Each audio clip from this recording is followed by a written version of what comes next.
Welcome back to the channel. Welcome back to the channel. And can the transfer portal be a blessing in disguise for the XFL as well as the USFL? Right. So I had this thought because I saw someone make a comment on a post on Facebook. And the post that I saw was um, sharing basically. It was sharing an article from Kane's Warning, and the article title was "Miami's DBs Dwindling with Tyreek Stevenson Entering the NFL Draft."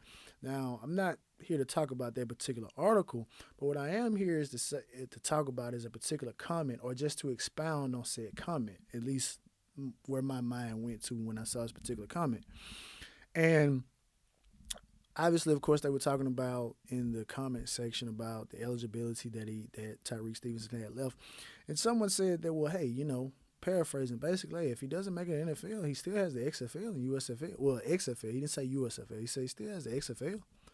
There's more options now, and so I thought about it. I said, man, that's true. He does have more options if he doesn't make it to the NFL, right?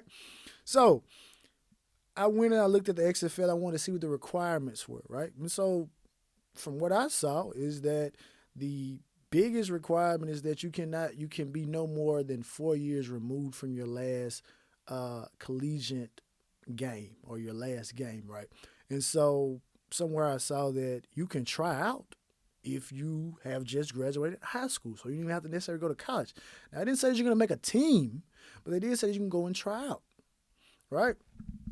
And so, with the portal being what the portal is, and I gave you some numbers just in case you didn't watch the video. I saw that Canesville was alive that they did, and I think he said when the dust settled somewhere that he saw that about 19,000 guys had entered the transfer portal just last year, and out of 19,000, around 7,000 or so actually got picked up by other teams. Um, and then out of that 7,000 got picked up, I saw another article that stated that it was either 85 or 95% of the guys who entered the portal actually went to no, 85 or 95% of guys that entered the portal did not go back to a school that was with, a Power 5 school. They actually ended up going down a particular division, going down G5 and stuff like that. So I said, well, man, let me think, right? Let me think about something. So all in, benefits, medical, lodging, eating, all in, you're making $70,000 in the XFL. Making it to the championship game, playoff stuff like that, you get bonuses, right? You get bonuses, right? If you're a quarterback, you get paid a little bit more. They didn't go into that, and they made it clear that that's around 5,000 more than what you'll make at the USFL. So, using the University of Miami, for instance, right? John Ruiz, big time booster for the University of Miami. All the other all the other fan bases know him. Um, whatever you think about him, it is what it is. But just using his life wallet deal as a baseline, 50,000, right? So let's say $50,000 is what the just absolute bare minimum you can make at the Division 1 level, right? So say you enter the transfer portal after 2 years, you don't like the way things are going, 50,000, right? However that's paid, I don't know if that's per year or if that's throughout the duration of your collegiate career. I don't really know the nuts and bolts of it all. If it's throughout the 4 years, then that may not be a lot, but if it's 50,000 per year, then I mean that's a pretty good amount of money. But that's the bottom, that's the baseline that you can make. Let's say, for instance, again, like I said, after 2 years, you opt and say, hey, you want to go in the portal. Well, the odds are stacked against you that you'll go to another Division 1 school, and the odds are even more against you that you will actually go to the portal and perish. I don't want to use the D word, right? I'm not is into this whole YouTube thing, but I don't want to use the D word, so I say perish. You end up perishing in the portal. So if the baseline at the P5 level is 50,000, then you go to the G5 level, then you're not going to make any of that. So where the portal could end up becoming a blessing in disguise for the XFL and USFL is that, well, look, instead of just transferring to another college, I'm through with schoolwork. I'm just going to go try out for the XFL. I'm going to go try out for the USFL, right? Because I know I'm at least gonna make 70,000 or 65,000. I'm at least gonna make that, right? And I can get a start on my pro career. I may be able to function better if I'm getting professional style coaching, if I'm in a professional style football regimen, right? I don't excuse me. I don't have to worry about all this other, all this other particular stuff like this. So it could become a blessing. Now it could be bad if the XFL is getting a bad batch and the USFL getting bad batches of guys who are opting out to go back to college. But I do think that that could be something that guys do. And honestly, that may be something that guys who are high level guys, that may be something that they want to do too if they don't want to go back to college. Now, the interesting thing about this is a lot of people make comparisons about what the NBA does this and MLB does this. The NFL doesn't do that. The NFL does not have a grooming system, right? In the sense of like how MLB has it with their farm system. The NBA has it where they draft guys and then you put them in the G League and then maybe guys can go try out for the G League and work your way up to a team like that. NFL doesn't have that. Now it seems the NFL is having that with the XFL as well as the USFL if guys are good enough to actually make it to that particular level. So the question now becomes, could the NFL start putting a higher priority on XFL and USFL guys if it looks like that those guys are being developed better than the guys at the collegiate level, and if collegiate guys are looking to opt out of playing for college schools and going to play for the XFL and the USFL?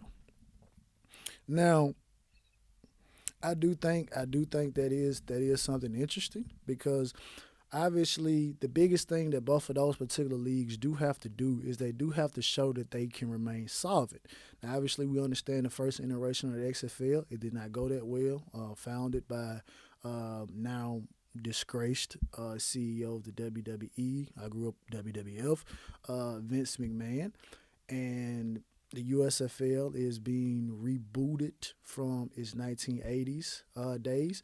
And we saw just last year the Alliance Football League became insolvent after 8 football games out of a 10-game schedule. So that would be the biggest hurdle that both those leagues have to cross is that can you make sure that you maintain that you're going to pay those guys that amount of money. Now, y'all are going into a second season, so it seems that the funding is there. But, I mean, we don't necessarily know. But it will be interesting to see what happens because, like I said, a lot of these guys have gone into the portal and they're just perishing. They're not getting picked up by other schools or they're not humbling themselves and going to situations where they can play early. But it's kind of like this. It's like, look, I can go down to FCS school, but I'm not going to be making what I make at the P5 school. So why don't I just throw my head in the ring at the XFL? At least I know I'm gonna make 65 to 70. Because that's what's turned into the name of the game now. So it really would be interesting to see where this particular thing goes. Because like I said, you have guys that are sitting out of bowl games and all these particular different things like this. And college football is such a big money maker.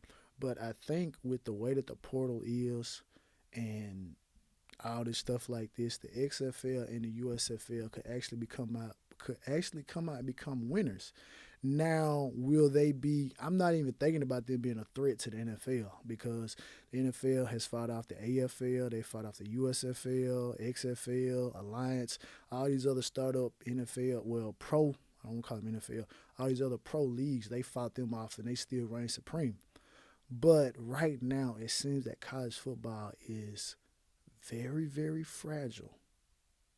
It seems to be very, very fragile at this particular point in time. Now, I know – you got big boosters and stuff like that. People's school spirit, they absolutely love their particular schools and everything like that. But I do think that the XFL or AFL won't catch the NFL. But I do think that there could be an argument for them actually being a threat to college football. For the simple fact that I think maybe some people may have felt that they were a threat, and that's why maybe and this is just me conspiracy theory, that's why the NIL actually was able to get pushed through and not very much resistance after it. But I do think that it's very fragile right now, and I don't think that guys, if you go to the XFL or USFL, I don't think you have any restrictions on you, so there's nothing stopping you from getting endorsement deals from the XFL or USFL and make up and recoup that extra money that you could have potentially lost. So it will be interesting to monitor. I know I said in the next 3 or 4 years, the transfer portal is going to separate the recruiters from the coaches, but I do think that the XFL and the USFL could become a threat. You know, it could become a threat. The NCAA, with the expansion of the playoffs and stuff like that, to 12, I don't see that working out, but it could be something. It could be something very interesting. So you guys, let me know what you think in the comments. Do you think that? Well, two questions. Do you think that the XFL and USFL are going to be blessed because of the transfer portal? And do you think that the USFL and XFL, obviously, again, all this is based on them remaining solvent, right? This is what this is based on. But if they remain solvent for the next 3 to 4 years, could you see a situation with the NCAA, with college football being somewhat fragile right now? Do you think that could open up a door for the XFL and USFL not to only get transfer players, but do you think it could open up a situation where a USFL or XFL team actually outbids a college football team for the services of a star player? Let me know what you think in the comments. But as always, man, it's about that you. Trust the process. Coach Mario, we behind you. 10 toes down.